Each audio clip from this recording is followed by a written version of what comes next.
There's been a lot of talk about Gen AI lately. It's in your face 24/7 as soon as you log into any app or website.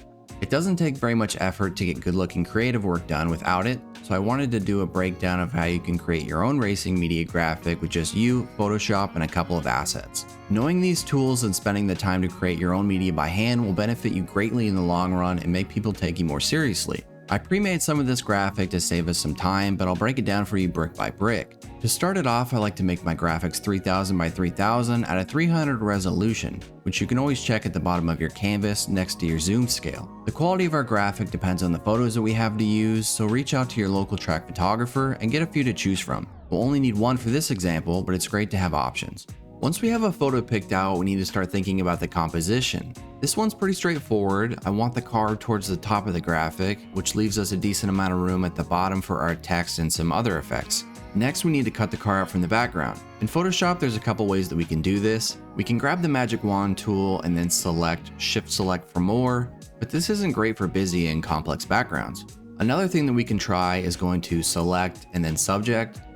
Photoshop tries to isolate the main subjects of the image and separate them, but if we zoom in and scroll around, it still isn't great and it misses quite a bit.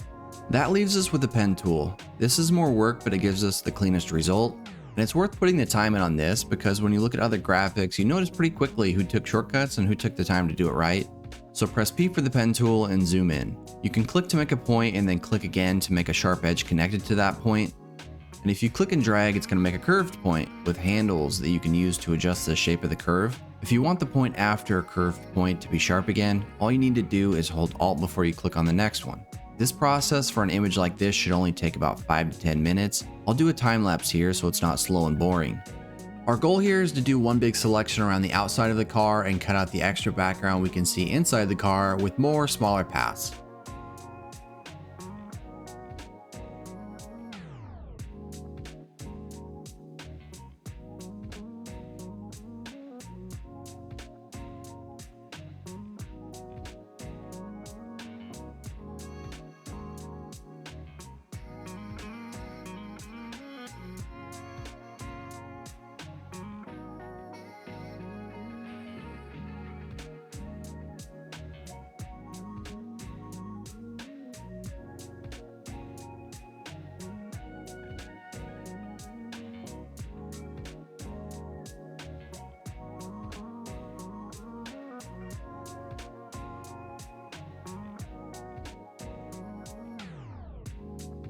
Once we finish creating each path, press A for the arrow select and choose Make Selection. Before we cut this out, we need to make a duplicate of our image, so right click and duplicate layer. With our selection of the car still active, we can create a layer mask from the bottom menu here. This is a non-destructive workflow, so we can actively add or remove from the mask what you do or don't want to see. If we hide the background duplicate, you can see the internal parts that we still need to cut out. Use the arrow select again and shift select each of the extra pieces to cut out, then right click and make selection. Now on the bottom left, you're going to see two boxes with black and white. The layer mask uses white to make something visible and black to remove it. Pressing X will switch between the two of them, and we need black to be in the background. Before we do anything else, we need to make sure the path layer is not selected under the path tab.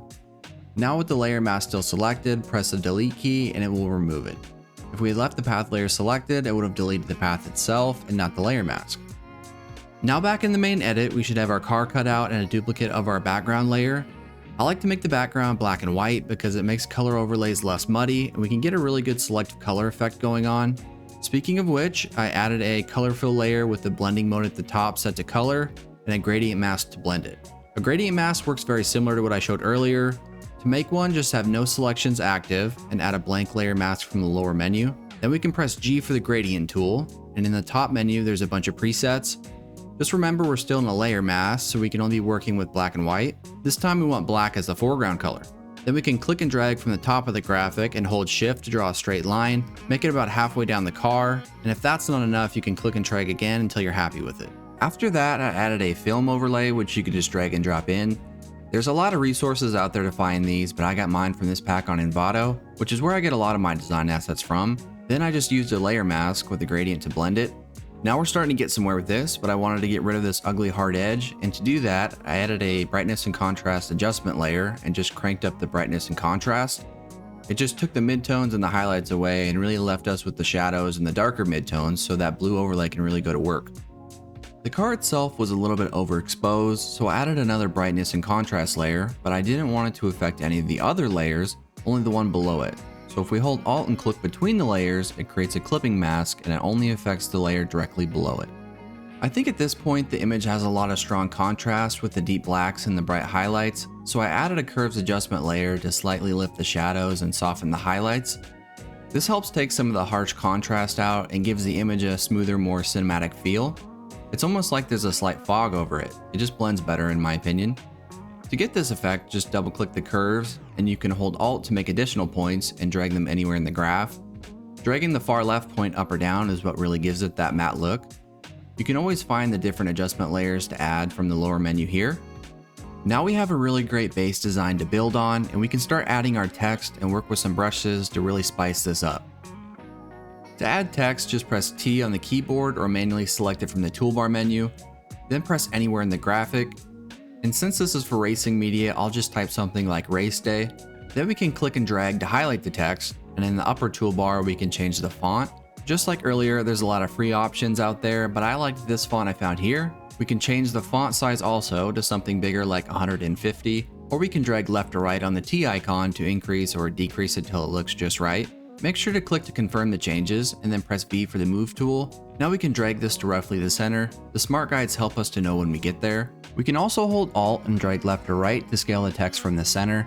Just remember to click to confirm the changes after you do that. Double click the text we just made and it brings up the layer style menu to add effects. Start with something like a gradient overlay. There's a lot of built-in presets for this, or you can double click the color to add your own. I want to add a stroke to match, so I'll copy this color.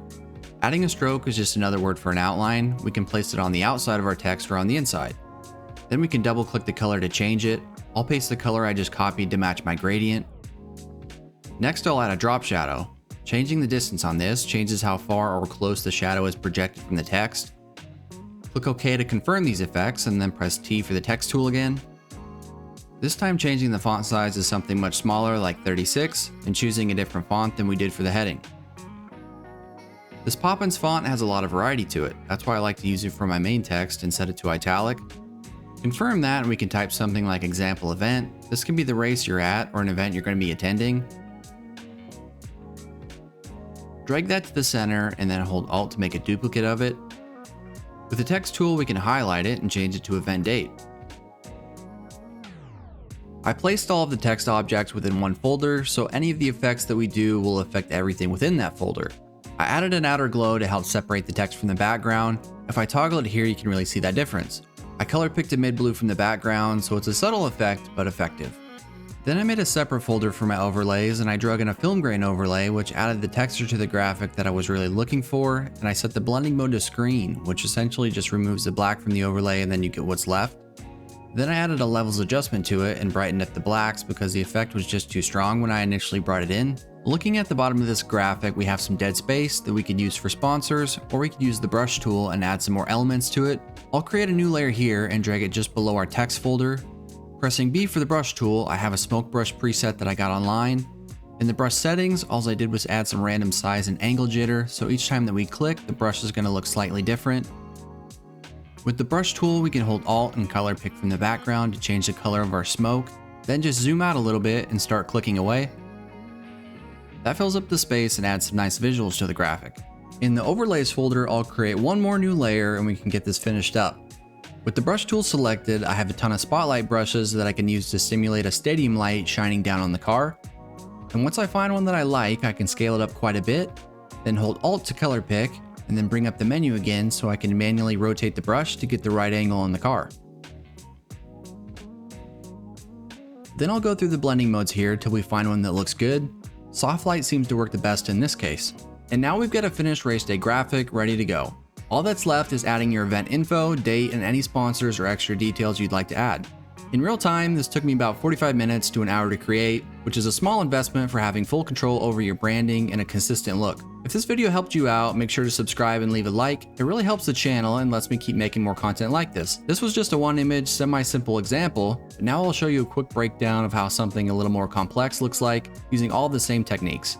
Here's a more complex graphic that I made for our Vapor Trail page of Trace Darks. You can see right away that it's using all the same layer types and techniques, there's just more of them.